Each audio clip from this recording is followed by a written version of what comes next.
Good evening and welcome to this week's edition of Behind Headlines. In this programme we'll be discussing Tony Blair, our former Prime Minister's proposal that we should all accept his sinister attempt to introduce what is known as a digital identification card. This would be a digital card that would hold our passport details, our national insurance details, it would have our bank details on it, our passports, even our tax records, and also our patients and prescription records with other issues on it as well in one central digital location. And we'll be asking, what would this mean in terms of a state overview and surveillance over our lives, and how will we be controlled by the digital ID card? And is this just one step away from the mark of the beast described in the book of Revelation in chapter 13? In this programme, I'm joined by my good friend Robin Benson. Good to see you on Behind Headlines, Robin. Good to see you. Yeah, good to be back on this. It's been a while, so thank you for the invitation. Pleasure. And Robin, last week, this was the news story that was one of the political issues that dominated our news, that our former Prime Minister, surprise, surprise, Tony Blair, probably the biggest globalist going, together with his friend William Hague, who was the leader of the Conservative Party, but also a Foreign Secretary under David Cameron, are proposing a digital identification card that we should all carry, because Tony Blair's had 3 attempts now to try and force us to accept a digital ID card. The first time was when he was Prime Minister, and then pushed that through into David, so it would have been Gordon Brown's administration, but we know the Conservatives then ditched it under David Cameron and the Liberal Democrats behind the coalition government in 2010. During COVID, he tried to get everyone to accept a vaccine passport.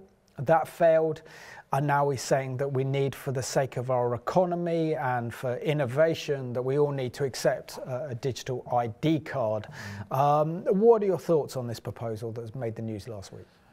Well, I find it interesting that Tony Blair keeps reappearing within the political scene here in the UK, but it's always with a specific agenda attached to it. And this is the latest intervention by someone who, I think probably in the eyes of many people in this nation, you know, started off well as a Labour Premier and went out on a sour note after the debacle in Afghanistan and Iraq and everything that was associated with that. So it's hard for me to grasp the fact, A, that William, whose name's just gone, William Hague, you know, allies himself with Tony Blair on this issue at all. And also that, you know, having sort of been very confrontational with him oftentimes when they were in Parliament together, that the two of them are working almost hand in hand on this project. But it also seems strange to me that William Hague is supporting Blair, whose reputation really is still in shreds within many parts of the population in the UK. And it just seems really weird. You know, particularly to push this particular issue after all that we've gone through with the COVID debacle and the pandemic, and the way so many people responded negatively to the pressures that were being put on ordinary folk, you know, to get vaccine passports and all the rest of it, to then resurrect it in this form under this sort of new umbrella of excuses and wonderful ideas, and this is the best way forward, and that he thinks people would buy into it. I just... It's mind-boggling. I mean, firstly, he wants us to have a digital ID that every citizen in the UK would have one. And it's looking at the figure, doing the research before the programme, that only about 17% of the British public do not actually have a smartphone. So 17% of our entire population would be cut off. Yes. If this digital ID card was introduced. And it would be on our smartphones, or it would be on our tablets or our laptops. That would include our passports, driving licence, tax records, qualifications, health records, and it would all be in one central place. We are being told that this is being done for our own safety, online security and safety. How it can be safe when it's all in one central location is a mystery to me. It would also, they They argue as well, also make it harder for illegal immigrants because they wouldn't have a digital ID card, so therefore they couldn't get work. And this will automatically overnight stop the mass immigration issue. This is a nonsense, Simon. This is an absolute nonsense. The whole issue of illegal immigration is a side issue in one respect, not for this discussion. But the fact that they claim that this could possibly cut down is laughable. We can't stop these people coming across the English Channel. Nothing we do stops them. Whatever arrangement we come with the French government doesn't stop them. We've got Coast Guards and other Border Patrol craft. But a digital ID will, according to Tony No, Blairs. it won't. It will not. It will not, because there is a whole segment of our economy that works in the black. Pardon the expression, where people are deliberately avoiding the authorities, and there are those who are quite willing to employ them on that basis because they don't have to keep the records either. It's a nonsense. It is one of the most laughable excuses for bringing this. There are other reasons that they put forward that, okay, need debated and looked at, but that one is ridiculous, absolutely ridiculous. So those that are very concerned about the introduction of a digital ID card, Robin, are discussing the reality of introducing this card will mean that we will face unprecedented state surveillance over our lives. It will be used by government institutions to classify us in one touch of a button, whether we are a danger to society and the government with our biblical worldview. Also know that with the digital ID, we expect in the next couple of years the introduction of a central bank digital currency and a digital pound, which will mean the government and the state will have total control over our lives, from our financial dealings to everything on record about us being held in one central location. But I think it's also important to get this into its historical perspective, because it's digital ID cards are something that authoritarian regimes, totalitarian regimes actually, the likes of Hitler's regime and that of Mussolini's, introduced ID cards. So there is a history of oppressive authoritarian regimes like the Nazis who adopted national identification cards.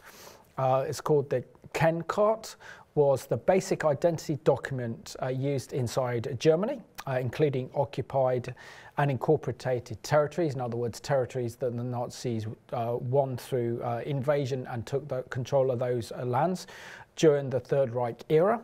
It says they were first introduced in July of 1938. They were normally obtained through the police and bore the stamps of the corresponding issue officer and official.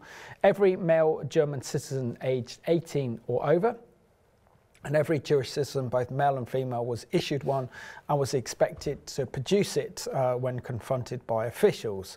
And in 1931, the fascist leader of Italy, Mussolini, also adopted the national identity cards on the grounds of national safety and security.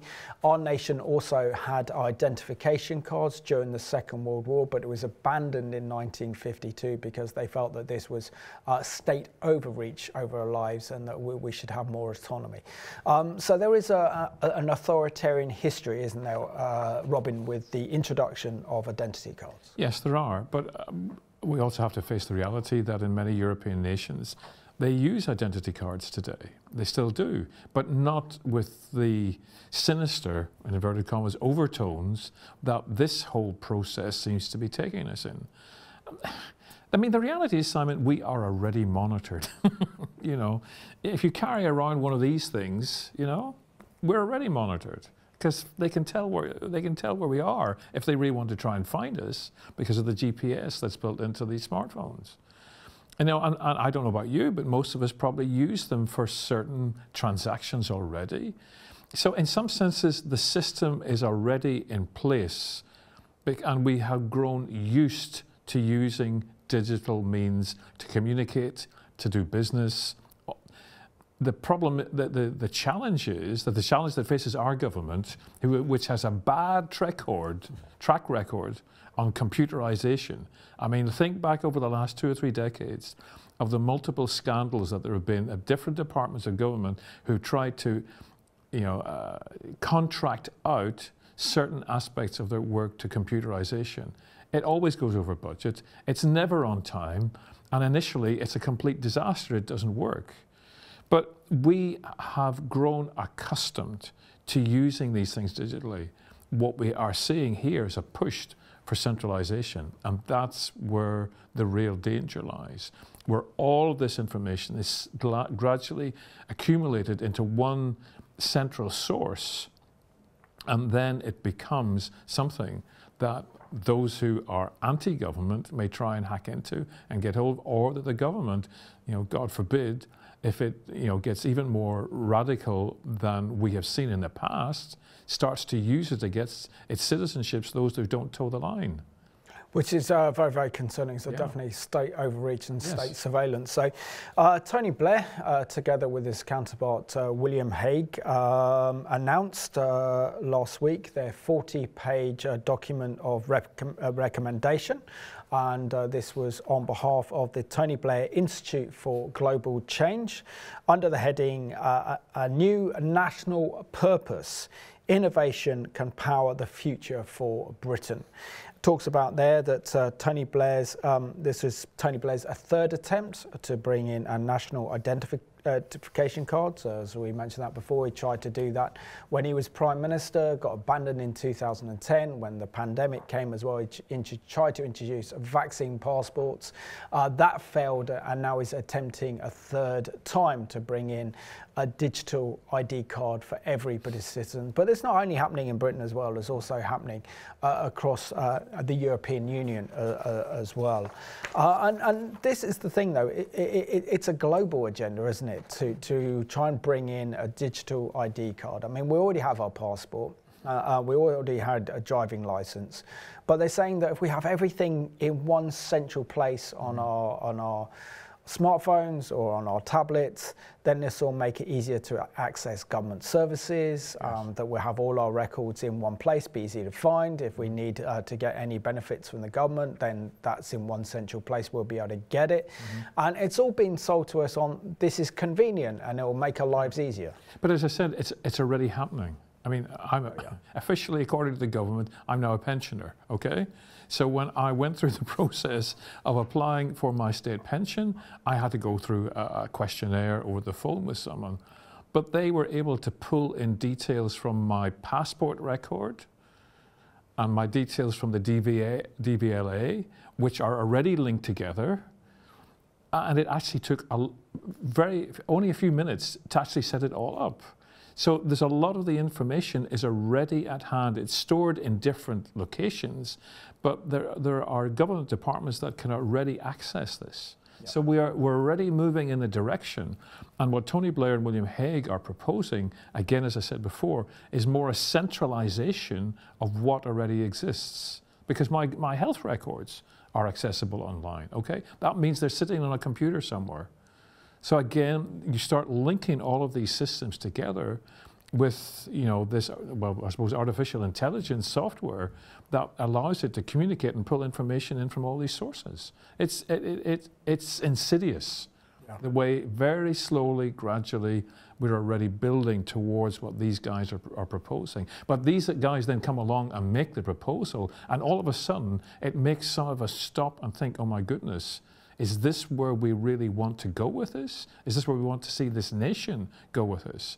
And that's what we need to be aware of. Also, what's interesting as well is that the government is currently having a consultation on the introduction of a digital ID card. That really hasn't got very much press coverage at all. I actually think today is the kind of deadline for anyone wanting to raise objections regarding the implementation of a digital ID card. But it's only really since Tony Blair and William Hague have got together, announced their proposal, jumping on this bandwagon. They've actually given some good publicity to this. They're giving it traction. And they've raised awareness of this is potentially what we could have. I think if they hadn't said anything, this would have been quite easily passed undercover without anyone really knowing about it, and then becoming legislation, and we'd have it as well. So we do have Tony Blair and William Hague to thank for raising awareness on this one. But this is how they are selling these digital ID cards. They're saying it's being presented in the following way, in their 40-page proposal to bring innovation to the heart of the British economy. They're saying that a digital ID card would be useful because it would have our vaccine status on it. It would have our airline tickets on it, banking details. It would also allow citizens of the UK to prove their identity and their right to live and work in the UK, and it would show their age and ownership of a driver's licence, hold educational qualifications, and make it simpler and easier to access benefits. They also argue it would help deter illegal immigration, as I discussed earlier, and that the introduction of such a system would help people overcome fears regarding online safety. So in this 40-page recommendation report, Blair is advancing for the increasing artificial intelligence and for a government, i.e. taxpayer-funded, something's called GB chat software, and a totally unelected executive loyal to Tony Blair would oversee the great moves towards AA technology, because in his words, he believes the Treasury is too slow and that Britain risks losing out if it fails to keep up with the technological advancement. So this is the argument he puts forward. I mean, I've read the document. It's pretty much advocating how we need to incorporate AI technology, how the Treasury needs to be slimlined, how they want an executive kind of minister that's unelected to oversee and be in charge of AI technology, and that we should develop our own AI technology so that we are not dependent on the Chinese or the Americans. And that this is the way for our economy to grow, is expecting a kind of information revolution. But at the heart of this, you know, whenever Tony Blair advocates something, then you also have to stop, pause and think, what's the agenda behind this? And we know that he's one of the world's leading globalists. He's very, very active in the World Economic Forum. And yeah, him and I think Gordon Brown during the pandemic even called for a one world government to deal with the problems of such as COVID-19. So we know where his ideology is going. So of course, this does raise serious concerns about how governments will actually use this digital ID, how much control over our lives we have, particularly as Bible-believing Christians, that we are not flavour of the month. We are beginning to be considered non pro grata, that our views are anathema to the state. And therefore, if we all accept this digital ID card, what's to say that a marker or some sort of red tick or a cross will be put on our digital ID, meaning that we would be prevented from getting jobs, that we could be cut off in the economy, and this means mass surveillance over our lives as well with this technology, because who trusts the technology, who controls it, and how is it going to be used? These are important questions that we need to raise. Yeah, they are important questions that we need to raise, and sadly, I think that it's only a minority of certainly of Christian believers are keeping their ear to the ground on what's going on in this whole area. I mean, and there's a lot of stuff out there on the internet, and some of it's helpful and some of it's not. But there are too many Christians who just, it's almost as if they buried their head in the sand or they've gone to sleep, and they don't realize the inherent dangers of these sorts of moves that are being made. And there's you've got organizations like the Christian Institute and Christian Concern and others that are trying to keep these issues in the forefront of the Christian mind, but most folk, I think, are generally speaking ignoring them. They just don't want to know. And some of that's understandable, because as a nation, we're still recovering from the pandemic. We're still feeling the after effects of that and other global related issues. I mean, even the shortages of foodstuffs in some of our supermarkets that we're experiencing at the moment seems to be a ripple effect of that, plus other weather related issues. And so folk sometimes get so caught up in the day-to-day, I don't want to, survival is maybe too strong a word, but that's what it feels like. Yeah, getting through the day, that these wider issues that are out there that might affect our freedoms, our lifestyles, sort of get pushed out to the periphery. I'll deal with that some other time, when actually we need to be paying more attention to what's going on, as well as getting about our daily lives. No, absolutely, and of course, the one thing that we've all been given from previous generations is the gift of democracy, freedom, liberty, the freedom of assembly, the freedom of religion, the freedom of speech, and these are not guaranteed to be passed on to the next generation. And if we don't fight and defend the freedoms we have now, this could come sweeping in with no objections, no civil unrest regarding this, and before we know it's implemented, and then once it's in place, it's too late to say anything. So let's have a look at this excellent news report put together by CBN that is warning about the dangers of these digital ID cards being implemented across the European Union, and you can certainly apply that to Britain. So over to Dale Hurd. Is the European Union on its way to becoming a surveillance society like China?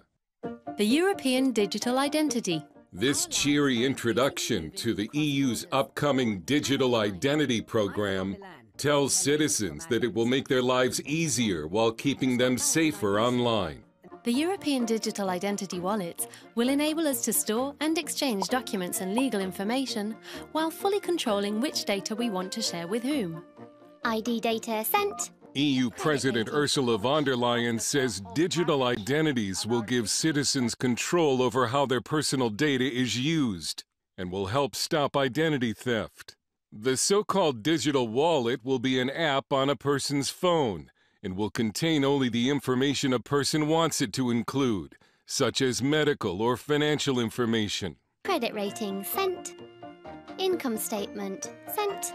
It's already under attack in the European Parliament as something that would be ripe for government abuse. One of its chief critics, European Parliament member Christian Turres, was born in communist Romania and has long been warning of the EU's so-called Chinification. Clearly, we are witnessing right now the Chinification of Europe, because we see what is happening in China right now with the social credit score, where the government is monitoring and surveilling all the people from the beginning to end. Everything that they do, everything, everywhere where they walk, they control everything and they watch everything. This is the example of a tyranny. The EU insists the digital identity program will be voluntary. Skeptics are wondering how long before it becomes mandatory. How voluntary is the European Digital Identity Wallet? But even more important, how voluntary will it remain in the future? Because the European Union always comes up with nice plans to eventually abuse it, to create more control. The EU's COVID passport was supposed to be temporary. Now Brussels wants to extend it until at least June of next year. COVID passports have been used to prevent the unvaccinated from crossing borders, entering grocery stores, using public transit, and even going to their jobs. It's helped fuel violent demonstrations, the likes of which Europe hasn't seen for decades. Some in Washington are urging Joe Biden to establish digital identities for Americans as a way of fighting identity theft. There's also support in Congress. The so-called Improving Digital Identity Act of 2020 never made it to a vote, but could be revived. We asked an expert on digital identities if they are indeed a necessary safeguard against identity theft. The Director of Engineering at the Electronic Frontier Foundation, Alexis Hancock, not only said no, but said digital IDs are more likely to encourage identity theft. I think this actually increases the attack vector. This makes you a bigger target in my eyes, especially if a government issued digital identity. When you have something on the internet for a long time, there's an increased potential of it being breached in some fashion because of this long-term storage. And when you're able to associate something like that with a particular person, you can pivot from that long-term identifier to other information about them and compromise, say, your bank accounts or compromise some sort of information about you. Not only are digital IDs coming to Europe, but in Italy, the cities of Rome and Bologna have begun social credit programs that reward citizens for behavior that officials think will fight climate change, like using a bicycle instead of a car. A social credit system could be easily incorporated into a digital identity. Austrian Catholic leader Alexander Tschukowel says that in any European social credit system, Christians will lose because of their opposition to issues like abortion that the EU views as a human right.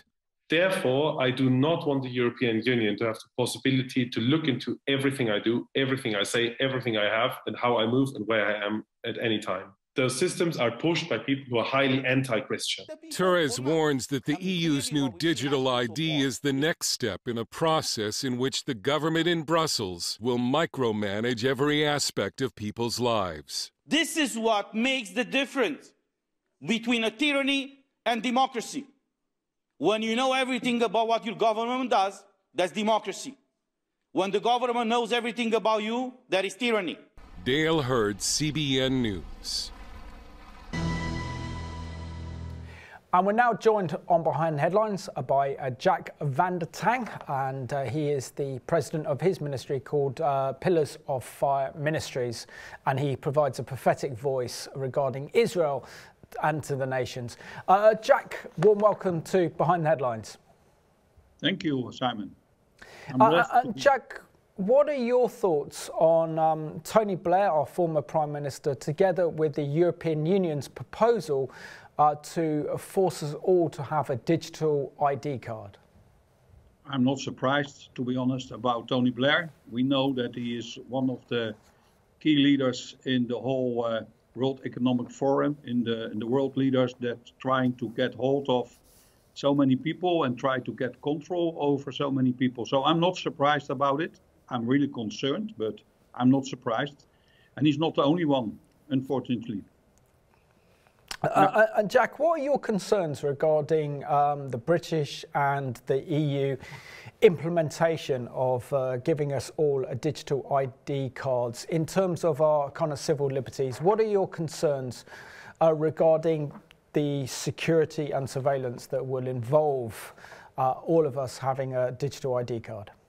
Yeah, you know, this is an hoofdklem, and that's what I'm thinking about. That this passport is more and more. It's going to get us, and we are the control, the system of it. You know, in the beginning and the explanation that they're doing, it seems very simple, very interesting, and you think, yeah, that's really. I like that, to have it. You know, I'm walking with a lot of cards in my pocket. And to have everything on your phone. But I don't like it. It's very dangerous. We have to be very concerned that this is another step to more and more control. And I don't trust the whole system, by the way. I don't trust that everything on one of the computers or somewhere, hard disk, that all our information is there. And you can see, like in the war, that if you are not what they like, or you are not vaccinated, and that is a thing that is coming back in the near future, one click and you're out of the society. That's also what I'm concerned. And it is again and again, it's more and more. I'm very concerned. And the Christians are really sleeping, in my opinion, about this danger.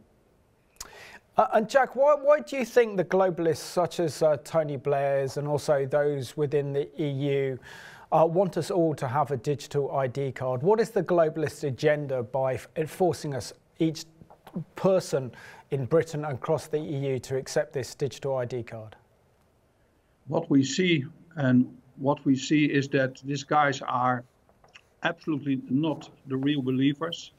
They have a hidden agenda, and the hidden agenda is to have control, to be aware, and that's my danger about what we see in other nations, the control. And Tony Blair is if you watch him on the list of the World Economic Forum, he is really involved in it, and I think that the people that are awake, they know how dangerous it is. It's very. We have to be very careful. If people are connected with the World Economic Forum and they're coming with ideas, they're coming with statements, we have really to be awake and to be what's going on? What is the reason that this is going on? And that is such a problem. And it's not only in the UK, but it's also in Europe. And even in my nation, the government, or not the government, the parliament is very concerned about this whole issue, the digital passports. And you know what I'm also concerned about it is that we had a week ago, we had really an explosion of emotions in our parliament.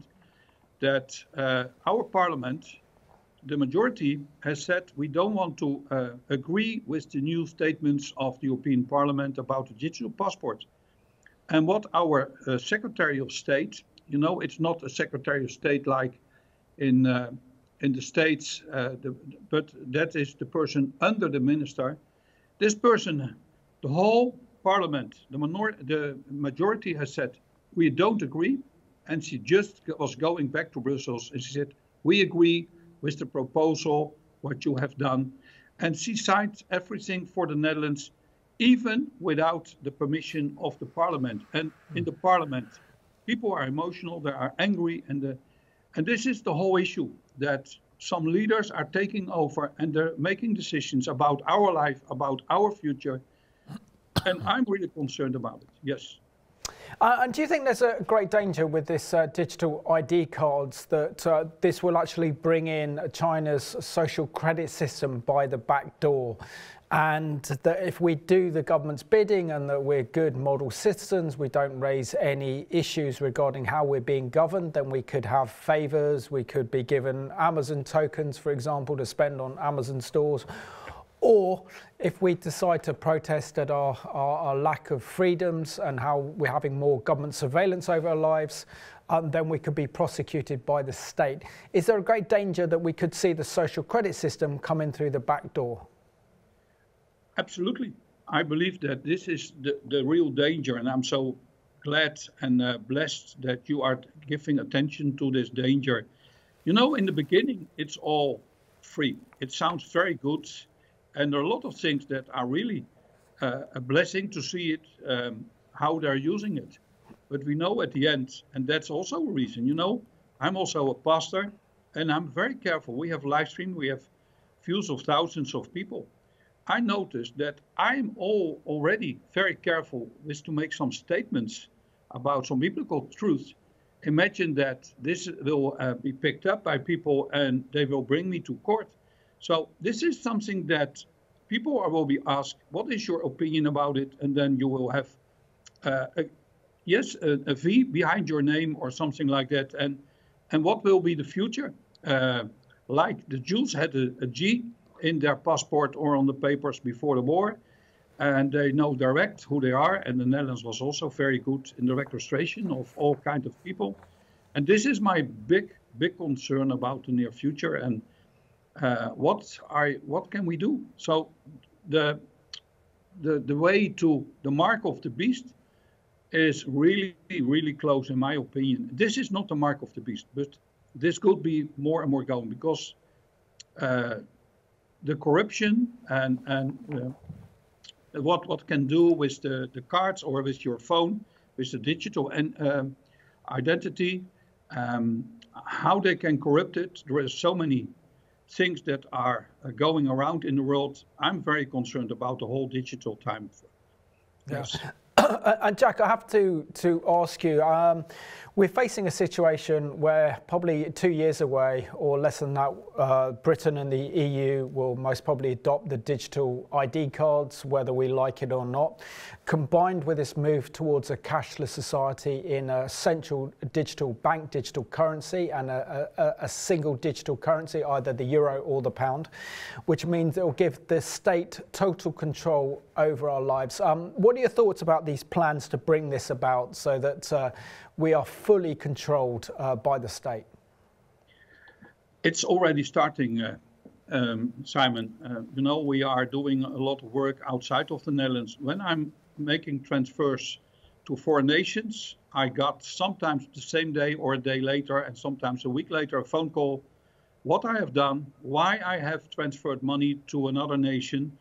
The control is already going on, and the talk about, criminals activity or something like that. But Imagine that you are a church and you are very outspoken about the LGBT movement, and they don't agree because we see that our parliaments and governments are more and more liberal. Then they can block you, and then you have no money. People cannot transfer. We had an organization, a man that was very outspoken in the Netherlands about the whole transgender issue, and they have just cancelled his bank account. Nobody could transfer any money to this man anymore because he was too biblical, he was too too outspoken in things also about the vaccines, the COVID vaccines. They blocked his bank account. So with the whole digital currency, more and more easy. I'm so afraid why so many Christians have no idea what's going on and the danger about this whole issue. We need really to speak out also to our parliaments, to the Christian parliament members. Have you any idea what's going on? And there are people that are awake like you, but also some others, but we need really to speak about this danger because this whole issue about the finances, it is so terrible. Jack, I want to thank you so much for joining us the Netherlands today. Thank you. Always a pleasure to have Jack van der Tang join us on Behind the Headlines, and very concerned that the Dutch government has signed up for this digital ID on behalf of the European Union without the Dutch parliamentarians having a say. And I think it's imperative that our members of parliament have a say on whether we have a digital ID card. And, you know, we had a very successful referendum regarding our membership of the European Union, but will we have a say on digital ID cards? I think that with an election coming up next year, will this be in their election manifestos? I seriously doubt it. And then whoever forms the next government, whether it's Rishi Sunak of the Conservatives or the Labour leader Sir Keir Starmer, could introduce this by the back door, and then we've got this legislation in place anyway. So it's imperative that we really understand the full implication of having a digital ID card. So Robin, share with us a really interesting article that appeared in the Sunday Times on Sunday, the 26th of February, that was a few days ago, using the model of Estonia as the most tech-savvy nation across Europe, and they already have a digital ID card. Yeah, and that was quite a revelation in itself, to discover that the small Baltic state of Estonia is the be-all and end-all of digital life in the European Union. And I mean, just to go back to what you were saying, though, in introducing this part of the program, I mean, if the EU, as it looks like, is going to go down that route, we are bound to follow them, whether we're part of it or not, because we trade so heavily with them. So it will be interesting to see what the two major political parties do with this whole issue. But yeah, coming back to Estonia, I mean, I read the article, last night, and then again coming up on the train this morning. It's like unbelievable that even before a child is born in Estonia, it is allocated an 11-digit number, which that child will carry with it in some form or other. I mean, they put one of these plastic bands around, I suppose, either the ankle or the wrist when the child is born with the number on it, and that child will carry that number in some digital form for the rest of its earthly existence. And that number gives, I mean, I find this mind-boggling, access to over 600 services currently in Estonia, right through government services, through to restaurants, banking, health, the works is all encapsulated in this number system, which is not only available on a card that has to be presented in some situations, but is also an app on a smartphone. And reading through the article, the interviewer, I think, probably was amazed at the lack of pushback that there is amongst the Estonian population against this. almost everybody, apart from, as he says in the article, some sort of ultra-right-wingers who are against any sort of form of control, almost everyone in Estonia has one of these. It is just part and parcel of everyday life. I mean, even down to voting. You know, they're going to have an election in a very short period of time. People will be able to vote from their laptops. They won't even have to go into a polling booth. They won't have to present a card, you know, to prove their identity. I mean, I hope there's some sort of checks and balances in the system, but they can just click a key on their tablet, on their laptop, and vote in the next election. I mean, I didn't realize that Estonia was like this. You know, the Baltic states, and you know, they're small populations. We don't really think about them in terms of Europe. We think of Germany, Spain, Portugal, France, and so on. But these guys are leading the way, and actually, Haig and Blair are using them in the document that you mentioned, this 40-page report, as a prime example of what the UK should follow. So if you want to know what Estonia is doing with digital ID, was it the Sunday Times? Get onto the Sunday Times website if you can access behind the paywall and find this article and read it. I mean, it's just absolutely astonishing. I mean, also, the article talks about how the Estonian people trust the government because this government was not part of the Soviet era, so therefore they trust it. And there's also technicalities that they trust as well. They trust the fact that all their information is not on one single server. True. So all the information is placed in different servers. So no government authority has complete access to all their identity. But the one thing is concerning is you can imagine that everyone who receives the mark of the beast that will take you from the cradle to the grave, I think was part of the subheadline for that article. That they're given a digital ID card number, which is a 11-digit number that unlocks 600 services that they can access online, and they all have a 4-digit PIN. And it says here, this is how it works though. So for a digital ID to work, for the individual, 11-digit number is embedded in a physical identity card that can be inserted into a mobile ID or a smart ID that also works with AI technology with your phones or your tablets, and becomes the basis for interacting with the state. And it says here that getting information from the government institutions in Estonia requires a 4-digit password. There are over 600 services to access. That includes voting, shopping, traveling abroad, signing official documents, medical records, e-prescriptions, banking, and paying bills. And also that there are many shops and entertainment venues in Estonia that are all linked up with this digital ID. So, there's the role model, is Estonia. Now, there have been some very good voices in our mainstream media, particularly our newspapers, The Spectator, as well as the Daily Mail, that have raised concerns about Tony Blair and William's plans for all of us to have a digital ID card. So a good one is Stephen Glover, writing for the Daily Mail last week, describes the Blair-Haig digital ID proposal along the following lines. He says, one liberal suggestion is it's so illiberal that one wouldn't be surprised it was the official policy of the Chinese Communist Party. He said he's concerned about the state overreach and the massive state surveillance in our lives and over our lives that the government could define by a single app, allowing officials to gain access to our personal details, but with just one touch of a button. He warns that hackers could get a hold of all our information because it is held in one central digital location. The government could sell our own personal data for hundreds of millions of pounds, and he uses the example of the DVLA for doing so. This is his argument, but Ross Clark, writing for The Spectator, also argues that that this is not healthy and it smacks of Big Brother. Yeah, it does. I mean, yes, Ross Clark, he says it's far from logical not to have central government records on every citizen.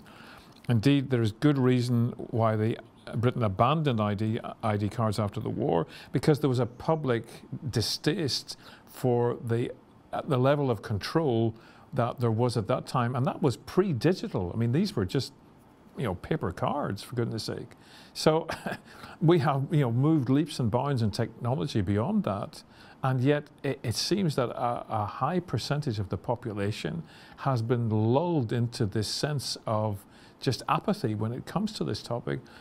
I mean, I think, and without going into conspiracy theories, I think the pandemic and everything that happened during that was a way of preparing us for some of these moves that are coming. We grew accustomed to the control that the government imposed upon us during those 2 and a bit years, and actually got used to it. Now some folk kicked against it and questioned it, but generally speaking, most folk in the population.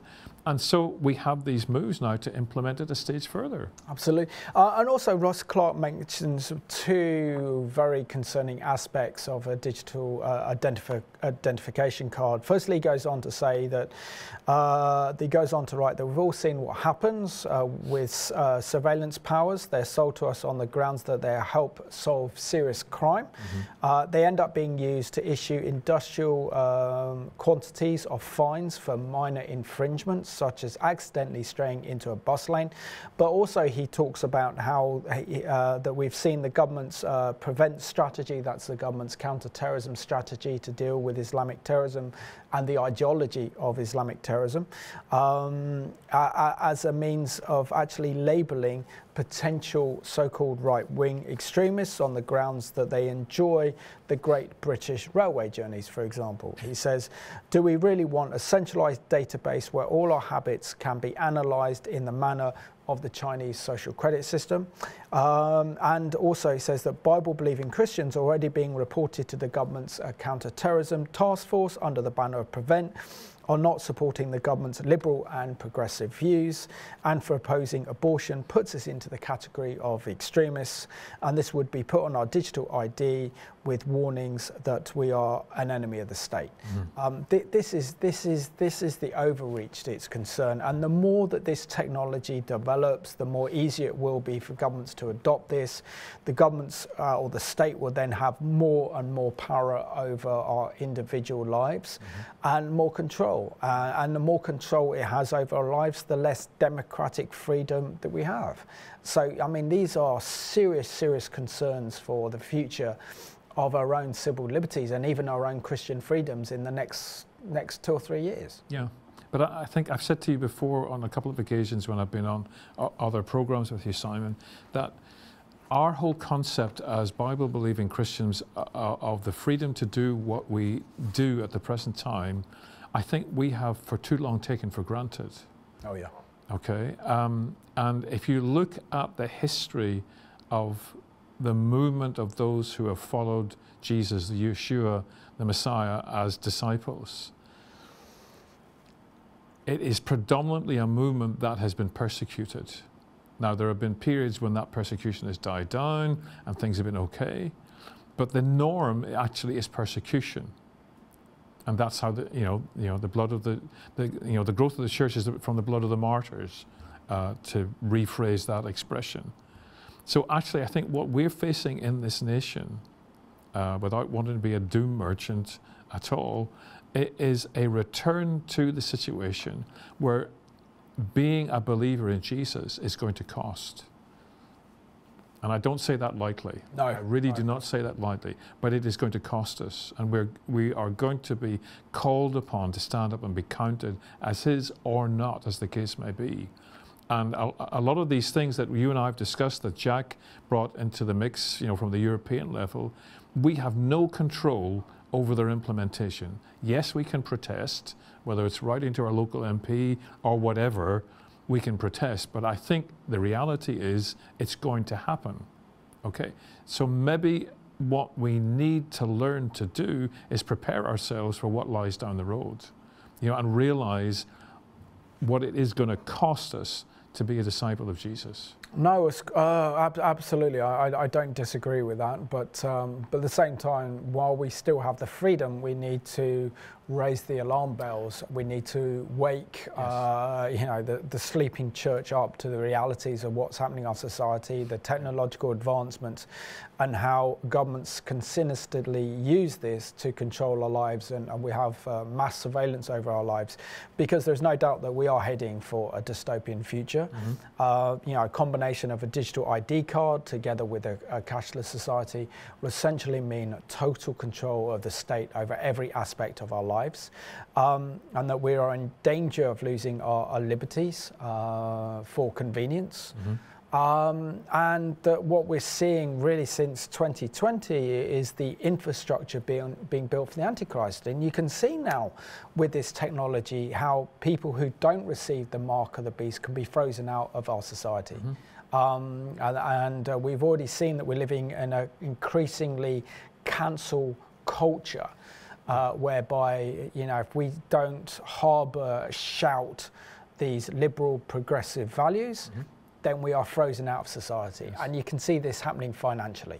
And this is how the Antichrist will take total control when he sets up his world government with a one government, a world government, one single worldwide economic policy. And if you don't accept the mark of the beast on your right hand or your forehead, you're shut out of the system. And gone into instant poverty. You won't be able to go on, you won't be able to travel, you won't be able to use trains, you won't be able to use public transport, you won't be able to fly, you won't be able to leave the country, you won't get paid, you will have no money. So you can see how the way that the enemy is setting this up is a kind of forerunner for what the Antichrist will do during the tribulation period. True, but I mean, there's one aspect of what you have itemized, which is all there in the scripture, that you haven't itemized. The end result is actually death. You know, that's the ultimate sanction that the anti-Messiah will impose upon those who are not prepared to bow down to him and buy into his system.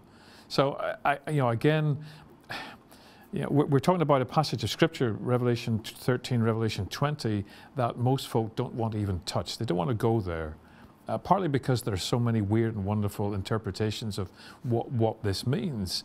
But the reality is that God gave to the Apostle John this revelation, this understanding of what lies ahead, and without getting fixated on it, we nevertheless need to be familiar with what the scriptures have to say about these things, so that we then, when they begin to happen, we're not caught off guard. We are actually aware, aha, this is this, so this is what's coming down the line. And I think there are far too many, sadly, too many believers just won't touch it. They're afraid to, or they've been put off by something they've read or something they've watched, something they've heard. But they need to start to dig into the scriptures and ground themselves in what the Word of God says to us, so that when these days actually begin to come into being, which may not be that far down the road, you know, that we're prepared. But also, yeah, I think the importance of this program is that, in a sense, it gives a kind of warning of what we can expect in the future, and gives prophetic signposts the way that the Scriptures leading. I mean, it's amazing to think that you know, the Apostle John received the revelation, the book of Revelation, 2,000 years ago, and how could he understand from being being in the first century to being in the 21st century, the technological advances that would occur during that time, and to actually see that. There must have been something in the text that people understood, but obviously there's a further part of it that speaks to the future. So, you know, he was writing for both, he just didn't know it. Robin, great to have you joining us on Behind Headlines. Really appreciate your thoughts and your input into the programme, and want to thank you for watching at home.